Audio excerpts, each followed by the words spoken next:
السلام علیکم دوستو ذی الحج کا مبارک مہینہ شروع ہونے والا ہے۔ یہ ذی القعدہ کے آخری دن ہیں، یا تو کل شروع ہو جائے گا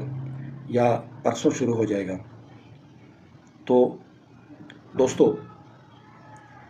ایک حدیث میں آتا ہے کہ حضرت ام سلمہ رضی اللہ تعالی عنہا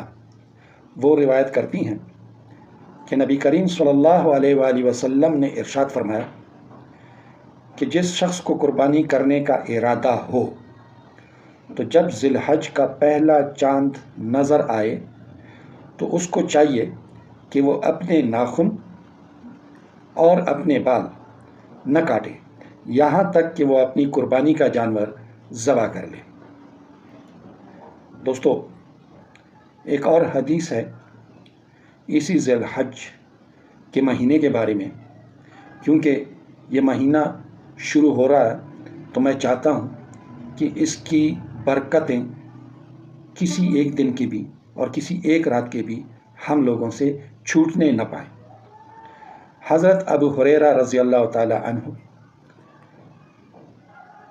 سے روایت ہے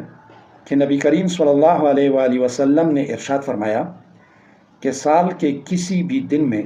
عبادت کرنا اللہ تعالیٰ کو اتنا محبوب نہیں جتنا ذی الحجہ کے 10 دنوں میں عبادت کرنا محبوب ہے۔ ان 10 دنوں میں 10ویں ذی الحج کے علاوہ ہر دن کا روزہ سال بھر کے روزوں کے برابر ہے، اور ان 10 دنوں میں ہر رات کی عبادت شب قدر کی عبادت کے ثواب کے برابر ہے۔